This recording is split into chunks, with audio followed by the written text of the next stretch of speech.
तो आज हम लोग जिस टॉपिक पर बात करने वाले हैं, टाइटल में आप लोगों ने देख ही लिया होगा। रिया चक्रवर्ती को किस तरह से बेल दे दिया गया था। इतना बड़ा क्राइम करने के बावजूद भी आखिर ऐसी क्या दलीलें दी गई और उसको बेल दे दिया गया। तो जिस तरह का कांड चल रहा था, सुशांत के घर में ड्रग्स का धंधा चल रहा था 6-7 महीनों से।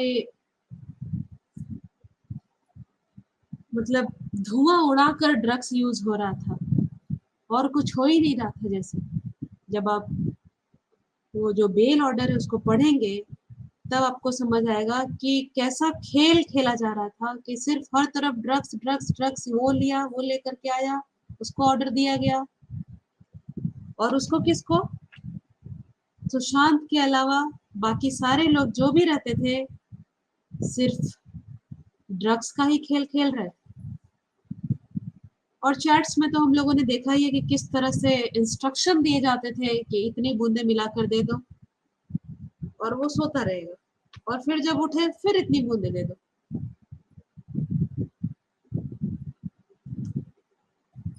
तो जो बेल ऑर्डर है उसके हिसाब से ऐसा दिखाया गया है कि ये जो सारे लोग हैं, बाकी के जितने भी लोग रहते थे सब पाक साफ है, और एक सुशांत ही एकमात्र था जिसके लिए ये लोग सब लेकर के आते थे। वो पैसा देती थी, क्रेडिट कार्ड से इसका निकाल निकाल कर देती थी, वो लोग लेकर आते थे। मगर ऐसा दिखाया जा रहा है कि महाराज की सेवा में चारों पांचों लोग लगे हुए हैं और सब के सब ड्रग्स हाजिर कर रहे हैं, जैसे कि महाराज को और कुछ चाहिए ही नहीं था। और जिस तरह से सतीश मानसिंदे ने भी उनकी जो दलीलें हैं, अभी उस पर भी हम लोग विस्तार से बात करेंगे, वो दिखा रहे हैं कि सुशांत ऑलरेडी ड्रग एडिक्टेड था और घर में सिर्फ एकमात्र वो ही था जो ड्रग्स लेता था और कोई नहीं लेता। ये सारे लोग उसके लिए लेकर आते थे। ठीक है, इन्हीं सारी चीजों पर थोड़ा और डिटेल में बात करने के लिए राहुल जी को ले रही हूँ मैं। नमस्कार राहुल जी। नमस्कार नमस्कार सभी को, हर हर महादेव। जी और हर हर महादेव। आज पहली बार मैंने बेल ऑर्डर पूरा, मतलब जितना करीब 70 पेज का बेल ऑर्डर था और उसको पूरा मैंने पढ़ा। मुझे बीच बीच में कई बार नींद भी आया, फिर भी मैंने पूरा पढ़ा। और जब मैं उसको पढ़ रहा था तब मुझे लगा कि किस तरह से जज और वकीलों के बीच किस तरह से अंडरस्टैंडिंग होती है, किस तरह से अगर जज चाहे तो किसी को किसी भी तरह से बचा के निकाल सकता है। बस जज को लॉ से मतलब है, बोला जाता है कि लॉ से मतलब है, ये एविडेंस से मतलब है, बट ऐसा नहीं है। हम लोग बेल ऑर्डर पढ़ेंगे, कुछ और लोग जुड़ जाते हैं, ये बेल ऑर्डर को बहुत बढ़िया से पूरा नहीं पढ़ेंगे। ये बहुत, क्योंकि देखिए हमें मैनेजमेंट में जब मैं आईआईएम में था तो हम लोगों को यही सिखाया गया था। अगर एक प्रोफेसर कहा करते थे कि अगर आपको प्रोजेक्ट रिपोर्ट अपना सही से बनाना है और ऐसा आप बनाए अच्छे से, अगर आप चाहते हैं कि कोई प्रोफेसर उसको पढ़े तो शॉर्ट और क्रिस्प बनाइए, कम पेज का बनाइए और शॉर्ट बनाइए, तो प्रोफेसर उसको पढ़ेगा, जो जांच करने वाला पढ़ेगा। अगर सही बात। आप चाहते हैं कि नहीं पढ़े, आप जैसे तैसे बना रहे हैं, तो उसमें इतना अनेक्सर डाल दीजिए, भर दीजिए, 200-300 पेज कर दीजिए और कोई पढ़ेगा ही नहीं उसके बाद। ये चीज तो हर चीज पे लागू होता है ना राहुल जी। ये स्टेटमेंट जो है आपका, आप तो बच्चों की ये किताब भी अगर आप थोड़ा सा शॉर्ट में ही इंटरेस्टिंग चीजों को डालकर बनाएंगे शॉर्ट में, तो बच्चे इसको पढ़ना चाहेंगे। आप बेकार का लेंदी उसको बनाएंगे तो कोई नहीं पढ़ना चाहेगा। इसीलिए इस बेल ऑर्डर को किसी ने नहीं पढ़ा पूरा। और इस बात पे कभी डिस्कस नहीं हुआ जो हम लोग आज डिस्कस करेंगे। पिछले दिन हम लोग बेल रिजेक्शन ऑर्डर को पढ़े थे, सेशन हम्म। स्पेशल एनडीपीएस कोर्ट ने जो रिजेक्ट किया था उसको हम लोगों ने पढ़ा था। और उसमें हम लोगों ने वो चीज पढ़ा कि क्या क्या किस एक्यूज ने बोला, किसके पास से क्या अरेस्ट हुआ। मतलब ये 70 पेज का जो बेल ऑर्डर है ना, 70 पेज में 20 से 25 पेज वही है मेन। बाकी जो हम्म। 50 पेज का है ना, वो कहानी है हम्म। दूसरे केसेस का। मतलब सिर्फ डीलिंग दिया गया है दूसरे केसेस का, इधर से उधर उधर से उधर। और एक कुछ ऐसे डीलिंग्स इसमें दिए गए, अगर वो आप सुन लेंगे तो आपको समझ में आएगा कि मतलब आम आदमी, अगर कोई देहात का आदमी रहेगा तो समझ जाइए कि उसको अगर पता चल जाए, हिंदी में समझा दे कि भाई ये लिखा गया है, तो हो सकता है जूता चप्पल उठा के दौड़ा दे। समझ गए, इस तरह का है। तो मैं इसको पहले, सबसे पहले मैं शेयर करता हूँ, है ना।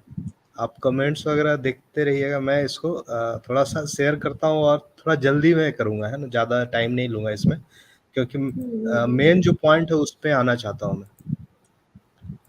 बिल्कुल। एसएसआर को न्याय तो मिलकर ही रहेगा, क्योंकि बहुत लोगों ने तपस्या और संकल्प लिए तो महादेव शनि को न्याय ये दिलाने बेल का। बिल्कुल एप्लीकेशन आप लोग देख रहे होंगे, गौरी है जी। ना। हाँ हाँ। तो देखिए, एक मिनट, इसमें साफ साफ है रिया चक्रवर्ती और यूनियन ऑफ इंडिया, मतलब नारकोटिक्स कंट्रोल ब्यूरो एक रिस्पोंडेंट है, दूसरे स्टेट ऑफ हम्म। महाराष्ट्र, मतलब उद्धव ठाकरे की सरकार। तो इसमें जो स्टार्टिंग में, अब इसमें देख सकते हैं, एक हम लोग बात करते हैं सतीश मानेश शिंदे, नमिता मानेश शिंदे, निखिल मानेश शिंदे, पूरा फैमिली है इस बिजनेस में, है ना। तो आगे जितने क्रिमिनल है, अगर बचना चाहते हैं तो इन लोगों का आगे संपर्क कर सकते हैं, नमिता मानेश शिंदे, निखिल मानेश शिंदे। तो इसमें मोस्टली जो स्टार्टिंग में जो लिखा गया ना, वो एनसीबी ने अरेस्ट किया, रिस्पोंडेंट वन ने क्या कहा, कितना उसका उस पे क्या एलिगेशंस है, और उसी तरह दूसरा जो भी पकड़ाया उससे कितना मिला, मतलब ये डिटेल हम लोग पढ़ चुके हैं। पिछले बेल ऑर्डर में जो था ना, एकदम कॉपी पेस्ट है, सिमिलर। जो सेशन कोर्ट, जो स्पेशल एनडीपीएस कोर्ट था, जो बेल रिजेक्ट किया था रिया हम्म। चक्रवर्ती का, वो जो चीज है लगभग वैसा ही मिलता जुलता स्टेटमेंट है, सेम टाइप का स्टेटमेंट है। क्योंकि वो एनसीबी ने जो लिया था स्टेटमेंट, वो चीज यहाँ भी दिया, उसी को कॉपी पेस्ट किया हुआ है। मोस्टली वही है स्टार्टिंग में, ठीक है। तो हम लोग स्टार्टिंग में हम लोग इसमें पढ़ेंगे नहीं। और उसके बाद है जो सतीश माने शिंदे का इसमें आर्गुमेंट है। सतीश माने शिंदे का आर्गुमेंट आप समझ ही सकते हैं, वो डायरेक्ट जो आप बोल रही थी कि वो बोला था कि सुप्रीम कोर्ट ने सीबीआई को दिया हुआ है केस, तो सीबीआई को जांच करना चाहिए, एनसीबी को तो जांच नहीं किया। सुप्रीम कोर्ट ने डायरेक्ट बोला हुआ है कि सारे जो भी केस सुशांत से रिलेटेड होंगे वो सीबीआई को ट्रांसफर होंगे। तो इस तरह के स्टेटमेंट या और भी कुछ स्टेटमेंट की सुशांत के लिए ही आता था, सुशांत ही मंगाता था, बाकी कोई ड्रग नहीं लेता था सारा। मतलब इस तरह से, मतलब घुमा फिरा के उनका ये था स्टेटमेंट कि हम्म। रिया बेकसूर है और इसके हम्म। पास कॉमर्शियल क्वांटिटी कुछ नहीं हुआ है, कुछ उसके पास से जब्त नहीं और किया उनके गया। हिसाब से वो पहले से ही एडिक्टेड था। पहले से एडिक्टेड था। ये सब सतीश माने शिंदे का इसमें है, submission on behalf of applicant. ये जो यहाँ तक जो है ना आपका, पेज नंबर 15 तक, ये सब है जो भी स्टेटमेंट है लोगों का, है ना। स्पेशल जब जज ने जो ऑर्डर दिया था वो लास्ट में है। ये जितना यहाँ तक है सारा पॉइंटर, ये जितना 9 पॉइंट तक, ऐसे ही 9-10 पॉइंट तक, मतलब 15 पेज ऐसे ही निकल गया, ठीक है। उसके हम्म। बाद ये जो हम लोग बात कर रहे हैं, सतीश माने शिंदे ने कहा था, वही सब चीज है इसमें। There was nothing to show consumption allegedly felicitated in. तो ये सब है, उनका भाषण है, वो हम लोग पहले भी देख चुके हैं, पहले भी समझते हैं कि इस तरह झूठ बोलना है तो कुछ भी बोलो, है ना? लेकिन सबसे आश्चर्यचकित करने वाला है जब हम लोग जज साहब क्या कर रहे हैं वो पढ़ेंगे, वो जानेंगे, वो इम्पोर्टेंट है, उसको हम लोग थोड़ा ध्यान से पढ़ेंगे। जी। तो इसमें इसने ये भी कहा कि सुशांत का फोन नहीं कनेक्ट है तो material hence one material link is missing. Sushant का फोन तो देना चाहिए, तो मुंबई पुलिस को देना चाहिए, क्यों नहीं दे रहा? सुशांत का फोन किसके पास है? कहाँ गया? कोई अता पता नहीं। तो ये सब मानस शिंदे का स्टेटमेंट था, इसको भी हम लोग नहीं पढ़ेंगे। हम लोग जानते हैं कि वो क्या क्या किस तरह से किया था। उसके बाद एजेंसी क्या नाम है, जो एनसीबी के तरफ से एएसजी ने अपना पॉइंट रखा। उन्होंने अपना जो भी पॉइंट था कि इसके पास से ये मिला वो मिला, सारा उन्होंने अपने तरफ से रखा। ठीक है। इसके बाद आता है आपको एक मिनट, उसके बाद कोर्ट का आता है।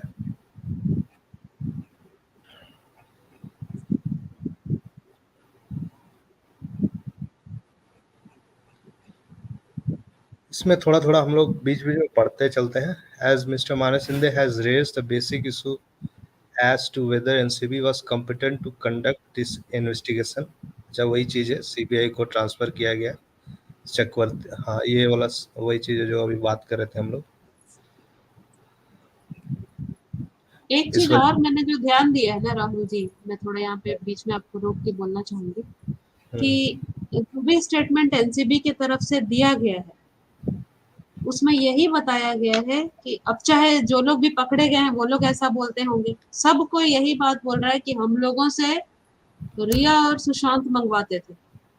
हम्म मतलब रिया तो मंगवाती ही थी, सुशांत भी मंगवाते थे, ये लोग सब एक जैसा बयान सबके सब मिल करके दिया।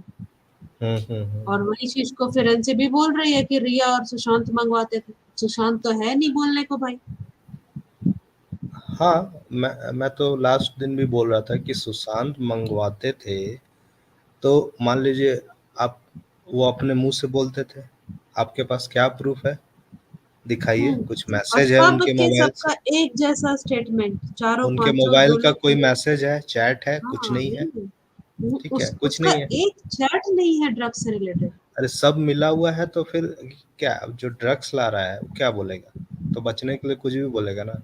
हाँ, चोर कभी सब बोलेगा में हम सब थोड़ी में चोरी चोरी सुशांत किए। का नाम डाल नहीं, दिया। मेरे को हाँ। बोला तो मेरा बॉस है एक तो वहां पे बैठा हुआ, वो बड़ा चोर है, वही मेरे को तो ऐसे ही बोलेगा चोर बचने के लिए, है ना?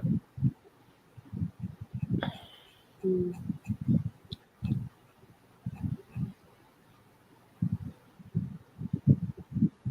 हाँ, यहाँ से कोर्ट का है इसमें, कोर्ट का observation.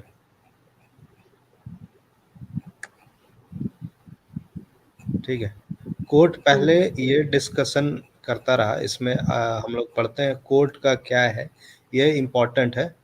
I need to decide following question in this application: whether the offences alleged against applicant are bailable. This question needs to be decided because the applicant is claiming her release on bail.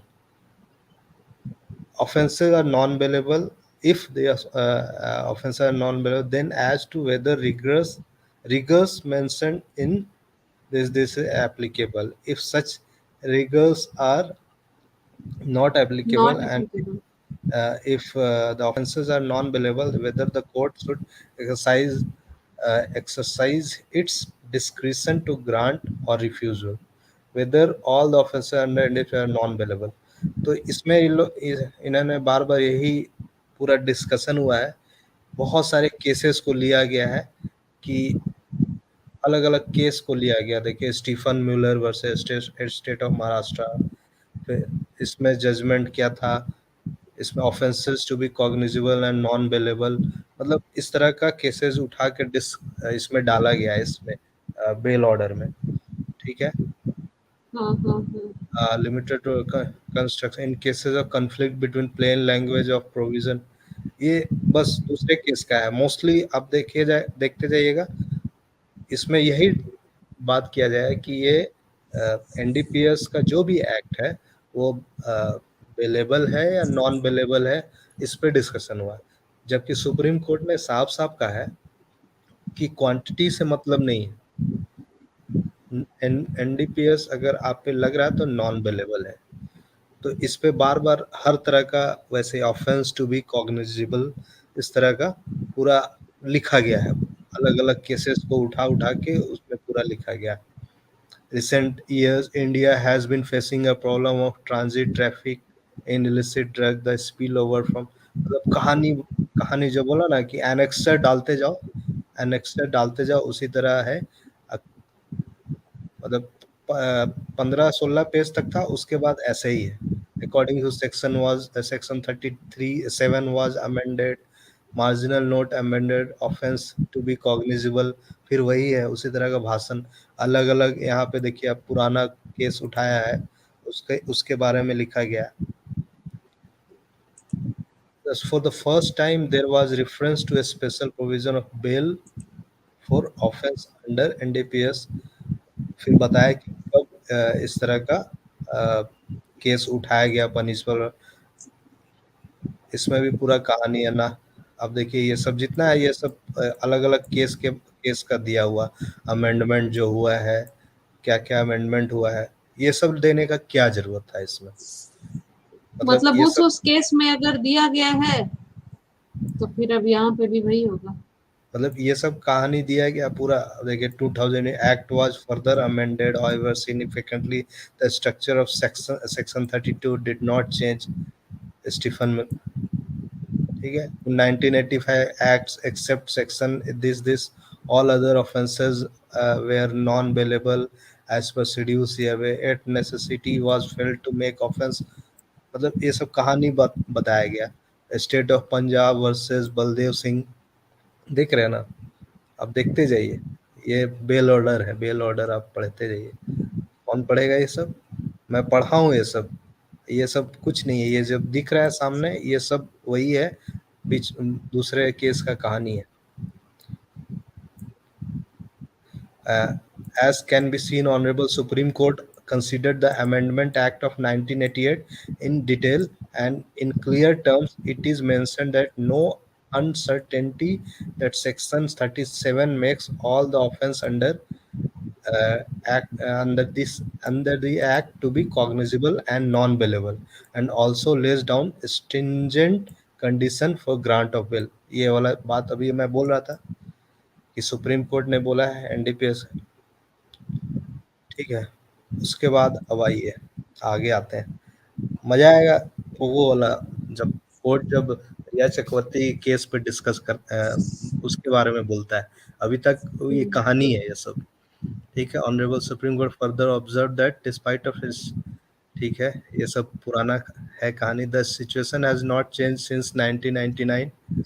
फिर से it was argued on behalf of applicant in Baldev Singh, judgment in Baldev Singh case.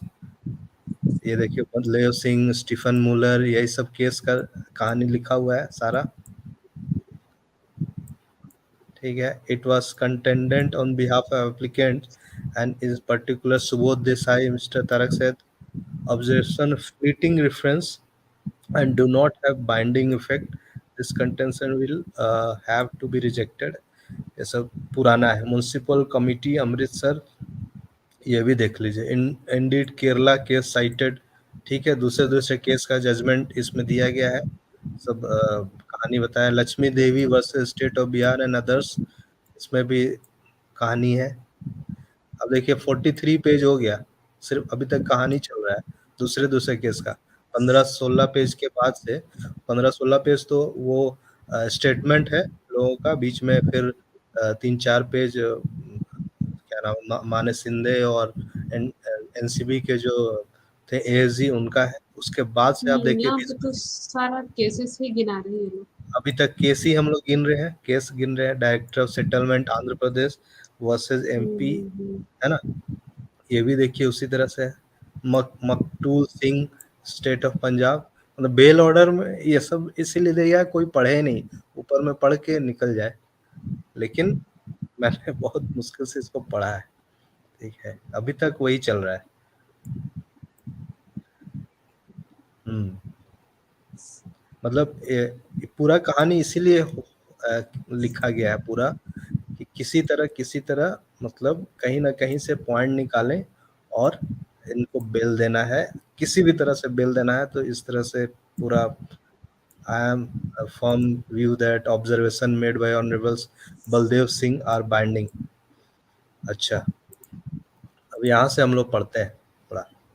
A competent officer can effect arrest if he thinks it proper to arrest such person. This is provided under Section 42. The officer arresting any such person has to keep in his mind the benevolent provisions of this act as well. This act is not only a strict, stringent, and harsh act for drug trafficking. It also shows compassion and leniency in laying down reformative approach under Section 64. This reformative approach should never be lost. मतलब ये अब officer को बोला जा रहा है कि आप किसी को अरेस्ट करते हैं तो ऐसा नहीं है कि उसको एकदम ये करने के लिए आपको रिफॉर्मेटिव अप्रोच होना चाहिए। आप सुधार के लिए जा हम्म। या सुधार मर्डर के हो। लिए उसको हम लोग बेल दे देते हैं तो वो सुधर जाएगी। Having said this, one cannot overlook the prevailing situation in today's society. अब यहाँ पे आप ये जज साहब यहाँ पे आपको समाज का ये रेगुलेशन पढ़ा रहे हैं, ठीक है। पहले वो सारा ये सारे जज क्या ऐसे ही है क्या? अभी अब आप नुपुर देखते शर्मा के जाइए केस ना। में भी जज को हम लोगों ने देखा। यस, अभी आप देखते जाइए आगे, अभी और मजा आने वाला है। The offenders involving a smaller quantity or lesser punishment expose themselves to immediate arrest. They cannot claim bail as of right. The act needs to have this de- deterrent effect to curb the spread of drug abuse। ठीक है। Interplay between section, अब ये जो कहानी है यहाँ पे, ये वाला जो था ये कहानी, इसमें आप देखिए किस तरह से, क्योंकि ये जो दो लगा है ना 27A, यही एक तो जी। मुश्किल है जो लगा दिया एनसीबी ने। इसको कैसे जज साहब ने काउंटर किया है, जज साहब ने किस तरह से इसको मतलब बाईपास करने की कोशिश की है, वो हम लोग देखते हैं। ठीक है, अब देखिए इसकी कहाँ गया। Section 37 indicates that rigors in granting bail are applicable for the offences involving commercial quantity, and this concept will apply even to Section this 27 of NDPS Act. The scheme of NDPS Act after amendment shows the concept of a small intermediate commercial quantity was introduced in some penal। ठीक है, ये फिर से अब इसके बारे में बताया जा रहा है। ये जो सेक्शंस है इसके बारे में डिटेल में बताया जा रहा है कि ये क्या है। एंड ऑल्सो वर्ड वगैरह को भी ज़्यादा यहाँ पे चेक किया गया for offence involving commercial quantity. ये अब सेक्शन को बताया जा रहा है इसमें, इतना जो है 2-3 पेज, इसमें पूरा सेक्शंस बताया गया। In case of union of India, देखिए एक केस को फिर से यहाँ पे किसी एक केस को डाला गया। ठीक है, अब इसमें भी देखते जाइए सेक्शन को ही बताया जा रहा है, मतलब वहाँ जो आप गूगल पे भी पढ़ सकते हैं वो सब चीज इसमें डाला गया। फिर से वही स्कोप ऑफ सेक्शंस, इस सेक्शन के बारे में फिर से मतलब ये किसी तरह से कोशिश कर रहे हैं कि 27A का काट निकाल पाए ये लोग। हाँ, और कार्ड कैसे निकाला अब आगे देखते हैं हम लोग, और अच्छा लगेगा आपको देख के। Punishment for financing illicit traffic and harbouring offender. अब यहाँ पे थोड़ा सा आप देखिए 27A का डायरेक्ट लिखा हुआ, punishment for financing illicit traffic and harbouring offenders, है ना। उसके बारे में पूरा ये वो लिखा है। अब आइए डिफिनेशन, अब यहाँ से पढ़ने में आपको मजा आएगा। मुझे इलिसिट मजा ट्रैफिक, कम गुस्सा ज्यादा आ रहा है राहुल जी। अब देखिए ना आप किस तरह से इसको ये किया गया डिफिनेशन। अब इलिसिट ट्रैफिक का definition, in this act unless the context otherwise requires illicit traffic in relation to narcotic drugs and psychotropic substance means. अब ये लिखा ये है क्या है? पूरा पूरा डिटेल, उसका परिभाषा लिखा हुआ है क्या होता है इलिसिट ट्रैफिक। ठीक है, अब अच्छा यहाँ पे हाँ। दूसरा पॉइंट है financing directly or indirectly any सही of बात। aforementioned activities abetting, ये लिखा है। हार्बरिंग पर्सन ये सब लगाया है, मतलब 27 एक में ये सब चीज आता है। अब देखिए यहाँ से, अब as per the NCB's case, the applicant financed procurement of drugs for Sushant Singh Rajput, and she harbored him knowing that he was consuming drugs, and therefore she has committed the offense punishable under 27A. As discussed earlier, rigors of Section 37 of NDPS Act especially apply to Section 27A, and 27 is independent of the quantity. सब सब हम लोग को ये सब तो पता है, क्वांटिटी से मतलब नहीं है, ये सब उतना पेज क्या समझाया आप, ठीक है, वो आगे बढ़ते हैं। Independent of quantity involve, there is no mention of activities involving small, intermediate और commercial quantity in section 27। जरूरत नहीं है, 27 में लग गया मतलब आप वो ये जो 3-4 पॉइंट था ना, है ना, financing directly indirectly abetting harbouring person, है ना, ये 3-4 चीज, इलिसिट ट्रैफिकिंग, ये है 27 है। अब देखिए क्या खेला खेला गया, अब रियल खेला आपको पता चलेगा, है ना। तो यहाँ आइए, therefore what is required to be considered is what is meant by financing and harboring. Section 2 defining illicit traffic gives a list of various activities। ऊपर में सारा अरे बाप एक्टिविटीज रे! के बारे में कहा गया है, तो वही सब लिख दिया, फिर से रिपीट करके क्लॉज ये वो करके डाल दिया गया, ठीक है। हे भगवान! हाँ कोर्ट पर से ऐसे ही भरोसा उठते जाएगा लोगों का। हाँ, वो सब लिखा गया है। आप importantly all this penal section take in account quantity of contraband, फिर से मुझे तो वही लग सब। रहा है ये सारी चीजें डराने के लिए है लोगों को। कितने सारे लोग तो इतना देखने के बाद आगे पढ़ेंगे नहीं, अच्छा नहीं देना है बेल, अच्छा छोड़, देना है बेल, हाँ ठीक है दे दो। क्या है ये? ये अब यहाँ पे मैं पढ़ता हूँ, activity mention this purchase import, all this activities involve monetary transaction, ठीक है। फॉर एवरी सेल और purchase there can be use of money, but that will not mean that either of parties has financed that transaction. Such sale and purchase are separately prohibited and made punishable under section this other similar section। Therefore financing is something more than just paying for purchase and other सही बात है। activities involving contraband, and as defined section D, shit! contravention of the section and indulging in activities mentioned in section this is punishment depending on the मतलब quantity। Financing को ये खरीद बता रहे हैं कि खरीदने के हाँ, लिए पैसे दिए, उसी को फिनांसिंग का मतलब, फाइनेंसिंग। यस, फिनांसिंग का मतलब ये नहीं हो गया कि आप फिनांसिंग को ये अपना अपना थ्योरी समझा रहे हैं अलग से, मतलब इंग्लिश किसी लैंग्वेज को तरह से किस तरह दिखा देना से है मतलब कि आप देखिए, फॉर एवरी सेल और purchase there can be use of money, but that will not mean that either of these parties has finance the transaction, मतलब बाप समझे, रे! इस तरह से ये किया गया। देयरफॉर हाँ, एक और चीज है, therefore a separate section 27 was introduced to check these activities where which were the root cause of illicit traffic, financing and harboring. Such activities were therefore specially mentioned under 27A। financing is not defined under the act।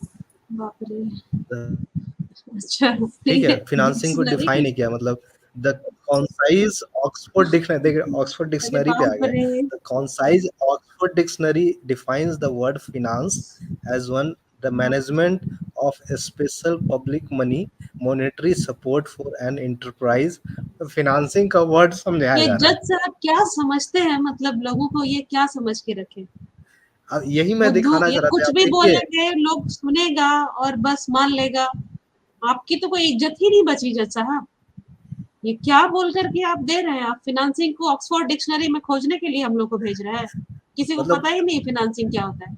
monetary support for enterprise। Third, the money resource of a state company or person to provide capital a person बाप रे। Or enterprise. Black's law अच्छा, dictionary gives कहने का meaning मतलब of. Oxford dictionary का भी समझाएंगे, दूसरे डिक्शनरी में उसका क्या मतलब है ये भी समझाएंगे। बाप रे बाप। अब देखिए अब किस तरह से मतलब किया गया। Blacks law dictionary gives meaning of the word finance shit. as to raise or provide funds. Okay, thus financing as generally understood is offering monetary support or provide funds. समझ गए। फाइनेंसिंग का मतलब हम लोग को जज साहब ने इस बेल ऑर्डर में समझाया है कि और रिया वो भी चक्रवर्ती जो, डिफरेंट डिफरेंट डिक्शनरी के हिसाब से समझाया है। मतलब आप सोचिए कि क्या चल रहा था इस बेल ऑर्डर को पढ़ के मेरे को, मतलब मुझे लगा कि आप देखिए 15 पेज स्टार्टिंग में जो स्टेटमेंट था एनसीबी का वो भरा हुआ था, जो हम लोग ने पहले पढ़ा बेल रिजेक्शन ऑर्डर में 2 दिन 3 दिन पहले। और उसके बाद सिर्फ और सिर्फ अदर अदर जजमेंट था, उसमें कुछ भी मतलब डाल के ये वो कोई पढ़ने नहीं, वाला नहीं है। तो मेन मुद्दा बस यही है राहुल जी, अब कि 27A फिनांसिंग में क्या जो जो होता है। और उसके बाद 27A का जो गूगल पे दिया हुआ है उसका हम लोग जो देखते हैं बार बार, उसमें क्या उसको डाल दिया गया। अब उसमें से 27 फिनांसिंग इलिसिट ट्रैफिकिंग हार्बरिंग, तो अब फिनांसिंग को हम लोग पढ़ लिया और आगे पढ़ते हैं। Thus, financing, as generally understood, is offering monetary support or provide funds. Therefore, simply providing money for a particular transaction or other transaction will not be financing of that of activity. समझ गए। समझ मतलब गई। पैसा देना मतलब इस हाँ, इन ये जो इन पैसा इन्होंने का लेन देन है financing, that is not financing. हाँ। फिनांसिंग को मतलब इतना बेल ऑर्डर के बाद फिनांसिंग के मतलब समझाया कि मॉनेटरी सपोर्ट या पैसा देना। तो पैसा देने का मतलब अब ये वाला तो लाइन में ये कह रहे हैं कि पैसा देने का मतलब ऐसा नहीं है कि आप किसी को पैसा नहीं दे नहीं रहे हैं नहीं तो नहीं आप उस नहीं। अच्छा हाँ। एक्टिविटीज को फिनांस कर रहे हैं। समझे। अगर हम समझ गई। किसी चीज में पैसा दे रहे हैं, मान लीजिए एनजीओ के काम में पैसा दे रहे हैं, तो इसका मतलब नहीं है कि एनजीओ में अगर कुछ काम हो रहा है, पेड़ लगाया जा रहा है, उस एक्टिविटीज को आप फिनांस, आप एनजीओ को पैसा दिया सर। ठीक है, ये तो ये जज इनका साहब कहना। पर ही हाँ, सारा क्वेश्चन मार्क तो उन्हीं पे आ रहा है। अब आगे पढ़ते ये हैं लोग शब्दों फिनांसिंग। से खेलते हैं, ये लोग शब्दों से खेलते हैं। इसीलिए ये सबको मैं मार्क करके रखा हूँ। फिनांसिंग विल हैव, मतलब मुझे लगा बेल ऑर्डर पढ़ रहा हूँ कि डिक्शनरी पढ़ रहा हूँ कि क्या पढ़ रहा हूँ। अरे भगवान। नहीं नहीं, आप दो तीन अच्छा, डिक्शनरी का निचोड़ पढ़ रहे हैं कि फिनांसिंग होता क्या है। उसके बाद आगे देखिए फिनांसिंग। और मैं मतलब मैं आऊंगा जज साहब पे भी फाइनल आऊंगा, ठीक है। Financing will have to be interpreted to mean to provide funds for either making that particular activity operational or for sustaining it। ठीक है, मैनेजमेंट पढ़ रहे हैं हम लोग यहाँ पे, एमबीए का पार्ट पढ़ रहे हैं, डिक्शनरी पढ़ रहे हैं, बेल ऑर्डर छोड़ के बाकी पढ़ रहे हैं। It is the financial support which directly or indirectly is caused of existence of such illicit traffic. It is the financial support which directly or indirectly is cause of existence of such illicit traffic. The word financing would necessarily refer to some activities involving illegal trade or business. The allegations against the applicant of spending money in procuring drug for Sushant will not therefore mean that she has finance elites। समझ गए। जज साहब ने prove कर दिया कि पैसा दे के ड्रग मंगाना इलिसिट ट्रैफिकिंग नहीं है। उन्होंने पैसा दिया, फिनांस किया, वो लोग अपने मर्जी से ले आया होगा ड्रग, पता नहीं वो लोग को क्या किया, मतलब पैसा दिया है ये तो प्रूफ है, फिनांस किया है रिया मैं ने। सोच रही हूँ कि जज साहब का ऐसा दोहरा चरित्र क्यों देखने को मिला। किसी ने पढ़ा नहीं, किसी ने जाना नहीं है, सबको नहीं पता था कि नहीं, मतलब क्या जज साहब, इसका मतलब है जज साहब उस तरफ से ये है, मतलब या तो घूस खा चुके हैं। या तो बहुत ज्यादा पता नहीं, अब इन्फ्लुएंस्ड है, मुझे नहीं क्यों? पता, मैं और आगे पढ़ता हूँ, और आगे पढ़ता हूँ, आप लोग ये तो डिसाइड बिल्कुल समझ करेंगे। में आ रहा ना कि ये जानबूझ करके दे दिया गया बेल। अच्छा ठीक है, अब बेल वाला। फिनांस हो गया। फिनांस, फिनांस का वर्ड सब लोग समझ गए, फिनांसिंग का मतलब। अब नेक्स्ट नहीं, आते हैं डिक्शनरी हार्बरिंग। समझाएंगे। Harboring. The next keyword in the section 27 is harbors. Again, harboring is not defined under the NDPS Act. The expression harbor is used in other acts as well. One such act is Terrorist and Disruptive Activities Prevention Act, or short TADA. अब इन्होंने TADA का समझाना शुरू किया, terrorist act. The word harbour was not even defined in TADA. अब यहाँ भी लिख दिया, समझे। फिर वो कोड टाडा से रिलेटेड एक, हार्बर से केस। रिलेटेड टाडा एक दूसरा केस को डाल दिया यहाँ पे, समझ गए। हम्म। तो फिर उसको वो हार्बर हार्बर को समझा रहे हैं, हार्बर वर्ड को अब पूरी तरह अरे से। बाप रे। देखिए यहाँ भी हार्बर है, पहले आईपीसी है, फिनांस नोटिस समझाया, है। फिर इलिसिट, मेनली फिनांस इस, समझा रहे हैं, और उसके आधार पर। इसीलिए मोदी जी बार बार बोलते हैं कि लोकल लैंग्वेज में होना चाहिए, है। मतलब ये अंग, अंग्रेज मतलब अंग्रेज चले गए लेकिन अपने ये छोड़ के चले गए। तो देखिए हार्बर को समझाया जा रहा है, बहुत कोशिश किया गया, टाडा टाडा टाडा में डाल के, टाडा के साथ। ओके, तो section 2 NDPS also permit use of CrPC assign meaning word expression honourable, ये समझाया गया। Section 27 NDPS concept of mains रिया, क्या री is applicable. This is limited purpose mentioned honorable. So the key words in the section are to evade apprehension. ठीक है। In present case, no criminal case or FIR was pending against Sushant Singh Rajput. He was residing in his own house, was spending for his own food and other necessities. At that point of time, he had no apprehension of any arrest. Therefore, the act on the part of applicant cannot be stressed to attract the allegation of harboring Sushant Singh Rajput. मतलब सुशांत सिंह राजपूत सब कुछ अपने से कर रहे थे, सारे जरूरतों को खुद से पूरे कर रहे थे, सारा खाना पीना सब कर रहे थे। इसलिए सुशांत, ये हार्बरिंग वाला जो अगर लगाया गया है, वो ये नहीं इन पे आता है मतलब एप्लीकेंट। 27 है कि जितने भी वर्ड्स थे वो कुछ भी नहीं लगेंगे। हाँ मतलब 27 ए लग गया है। तो अब उसको हटाया तो नहीं जा रहा क्योंकि प्रूफ है, तो भैया अब इस पे जो वर्ड है, सारा वर्ड को ये करो, मतलब उसको प्ले किया गया पूरा बाप रे। दिमाग से इस ऑर्डर में। मुझे अब ऐसा लग रहा है कि अभी अभी जब नुपुर शर्मा का केस हुआ, उस पर कितने सारे जजों ने मिलकर, जब जब एक जज ने गलत डिसीजन दिया तो कितने सारे जज खड़े हो गए और अपनी नाराजगी जताई। उन्होंने बोला कि नहीं, ये गलत डिसीजन आया, ठीक है। ये सब भी कोई पढ़े ना, तो मुझे लगता है और भी जज लोग खड़े हो जाएंगे कि ये क्या किए हो भाई, कैसे शब्दों को तोड़ मरोड़ कर पेश करते हो, और पूरा कानून को तो एकदम ढीला ही कर दिया। लोग कुछ नहीं है, इन लोग को अब जिसको सोचिए, मन करेगा डाल देगा अंदर, जिसको मन करेगा निकाल देगा।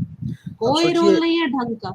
इतना मेहनत कोई नॉर्मल आदमी को बेल देने के लिए किया जाता है, 27 अगर किसी को लग जाता है। आप देखिए क्या थ्योरी समझा रहे हैं हम लोग को, बेल ऑर्डर में, बेल ऑर्डर में ये सब लिखा जाता है, ये बेल ऑर्डर है। मतलब क्या बोलूं मैं। Another important word in section 27 is engaged. Oh my The God. offense of harboring is बाप रे। attracted when a person harbors the क्या person नाम है जज engaged। साहब का, राहुल जी? आते हैं उस पे, आते हैं पहले बस एक इज्जत नहीं अब ला, बची उनकी, एक अब इज्जत नहीं, लास्ट ही अभी है। तक तो पता ही नहीं था कि ये सब हुआ है। हाँ बोलिए। Person engaged in the activities mentioned in section 2, the Black's Law Dictionary gives the meaning of the word engaged as to employ or involve oneself, to take part in, to embark.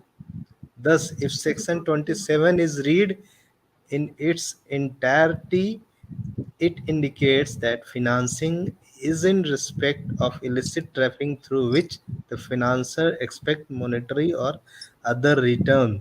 In the same context, Section 27A makes harboring a punishable offense.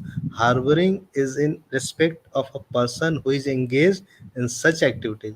It requires that he is either employed or has involved himself with or has taken part इन और has embarked on, मतलब खुद ही सुशांत सिंह राजपूत को ही बोल दिया गया कि वो खुद ही ले ये रहा था, खुद ही सब कर खुद रहा ही था। इंगेज था, खुद ही फाइनेंस कर रहा था। अब हम्म, रिया खुद ही चाय चक्रवर्ती बनवा रहा था, खुद ही चाय में खुद ही ड्रॉप्स बोला डलवा था। रहा था, खुद ही चैट में लिख रहा था, सब कुछ खुद ही कर रहा था, सोए सोए में। मतलब ये कहानी अब फिर फिनांसिंग को प्रूव करने के लिए देखिए अब अदर एक तो ये लिया गया फिनांसिंग का ये करने के लिए, है ना, अदर एक केस लिया गया अब हार्बरिंग। जरा जज साहब पे आते हैं राहुल जी। अब समझ में तो तो आ आप गया कि इन लोगों ने क्या किया है यहाँ पे। जरा आप जज समझ साहब गए के होंगे कि बारे में। किस तरह के I agree mister says this point 27 can not be interpreted in this manner therefore section 27 will have to be interpreted harmoniously with other section as well object reason act. तो एसेंस, ठीक है, आई एम अनेबल हटा to दिया agree गया with the 27। Submission giving money to another financing harbouring पे ही कहानी final, मतलब उतना कहानी हम लोग को बता के in light of what is discussed ever is respect of the question of law the fact the case against the applicant can be considered. उसके बाद the allegation of material against the present applicant on some occasions she had used her own money in procuring drugs. She facilitated procuring of drug through her brother, मतलब brother से खुद के लिए लिया है, brother को बोला है। For that purpose, employees of Sushant Singh Rajput were also used as discussed would not fall under 27, मतलब जितना ये लोग किया है वो 27A के अंदर में नहीं आता है, इन्होंने प्रूव कर दिया वो वर्ड प्ले कर करके। ठीक है, जुडिशियल रिफॉर्म की कितनी ज्यादा जरूरत है। इसके बाद बेल दे दिया गया, है ना। ये तो इसके अभी बाद हम लोगों ने नुपुर शर्मा के केस में भी देख ही लिया कि जज साहब लोग कैसा निर्णय देते हैं, ठीक है। हम्म, और अब जब अब पुरानी पुराने जो आपने खोल कर दिखा दिया, इससे भी समझ में आ रहा है कि कितना धांधली चलता है, इसको तो धांधली बोलते हैं। there are no other criminal incidents against her. She is not part of the chain of drug dealers. She has not forwarded the drugs allegedly procured by her to somebody else to earn monetary or other benefits. Since she has no criminal antecedent, there are reasonable grounds for believing that she is not likely to commit any offense while, मतलब आप सोचिए कि इस चीज को मतलब direct challenge किया जाता एक सुप्रीम कोर्ट बात में, बताइए। डायरेक्ट हाँ। बेल ऑर्डर ऑब्जर्वेशन नहीं, बेल जो बेल दिया गया उसको चैलेंज किया जाता। ये हाँ। सब अब आप देखिए इस तरह का ऑब्जर्वेशन रहेगा तो किसी को भी साला गुस्सा आ जाएगा। अब एएसजी जो वहां बिल्कुल। पे बैठा हुआ एएसजी है जो सॉलिसिटर जनरल है वो गवर्नमेंट ऑफ इंडिया का, वो बोलेगा ना कि क्या मतलब क्या नाटक चल रहा है, तो वो इस ऑब्जर्वेशन को लेके चले गए कि ऐसा ऐसा ऑब्जर्वेशन है। तो फिर सुप्रीम कोर्ट ने बोला मतलब ऑब्जर्वेशन पे आप मत आइए, आप बेल ऑर्डर पे आप आइए। तो फिर वो वहां गए, फिर पता नहीं उसके बाद क्या हुआ, बेल उसके बाद सुनवाई नहीं हुआ, क्या नहीं हुआ वो भगवान जाने। अब देखिए इसको तो तुरंत चैलेंज करेगा, तुरंत कैंसिल हो जाएगा ये कहानी जो लिखा हुआ। ठीक है, तो हम्म। इस पे आप समझ गए कि मुझे कैसे लगता है फिर किसी ने चैलेंज ही नहीं किया होगा, हाँ ये जो क्योंकि ऑब्जर्वेशन था ड्रग्स ना, केस से बहुत ज्यादा किसी को नहीं है, मतलब सब लोग मर्डर पे ज्यादा फोकस कर रहे हैं ना, उस केस पे सीबीआई वाले पे ज्यादा फोकस कर रहे वही तो बोल रहा हैं, हूँ कि ऐसा मुझे लगता है। इस तरह का जो अगर आप जजमेंट देंगे, आप देखिए 2-3 पेज ही है, इसमें 70 पेज का है। 70 पेज में आप पहला जो 15 पेज था वो एनसीबी ने जो एक्यूज का स्टेटमेंट था वो छापा हुआ है इसमें। उसके बाद दूसरे दूसरे केस का पूरा छाप दिया। उसके बाद हम लोग को समझाया है कि फिनांसिंग क्या होता है, हार्बरिंग क्या होता है, और ये सब वर्ड हम्म। डिक्शनरी का चुन चुन के फिर 27 है हम लोग को समझाया गया अलग अलग केस से। बेल ऑर्डर तो ये है इसके लास्ट बोल। हाँ, इसके बाद बाद क्या में समीर वानखेड़े सर इसमें थोड़ा और आगे नहीं बढ़े होंगे, उस समय तो थे वो। सोचिए इस तरह का बेल ऑर्डर रहता है 70 पेज का, बाप रे। और 70 पेज जानबूझ के डाला गया, कोई नहीं पढ़ेगा। मुझे नींद आ गया पढ़ते पढ़ते, कुछ है ही नहीं था इसमें।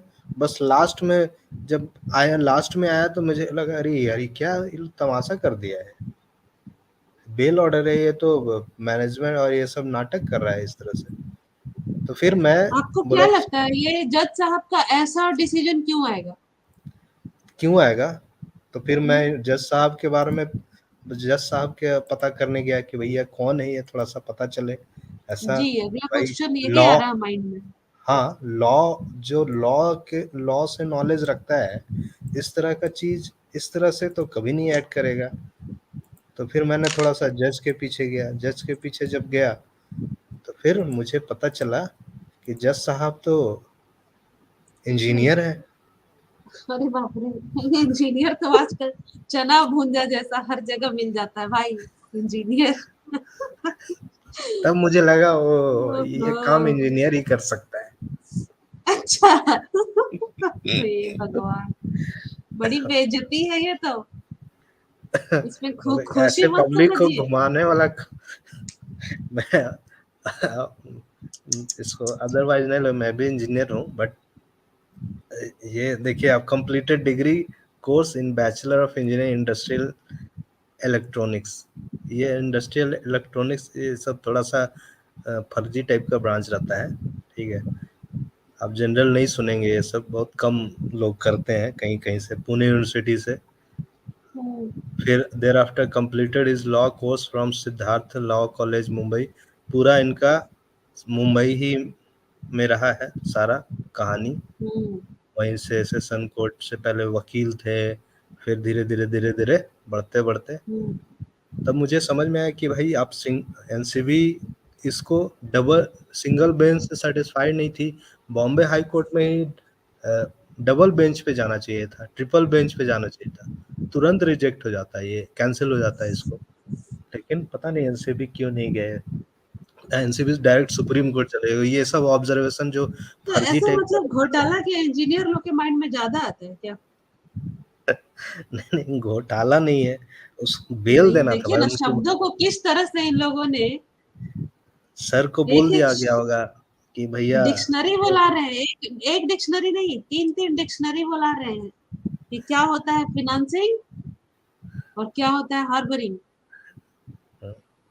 और क्या होता है इलिसिट।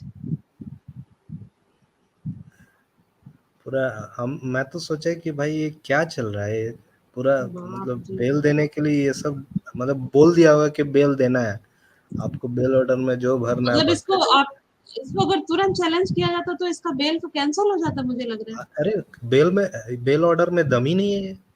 तो फिर बेल किसी ऑर्डर ने हम तो किया ही सामने नहीं, सामने पढ़ रहे हैं ना, देखिए बेल ऑर्डर में क्या है। किसी ने किया ही नहीं, बेल ऑर्डर में कुछ है ही नहीं। आप वर्ड्स की मीनिंग हम लोग को समझाएंगे, डिक्शनरी लेके बैठे हैं। जज के पास आदमी न्याय के लिए जा रहा है कि शब्दों का मीनिंग समझने के लिए जा रहा है? परिभाषा बता रहे हैं ये, अनुवाद कर मैं करके बताएंगे कि क्या होता है।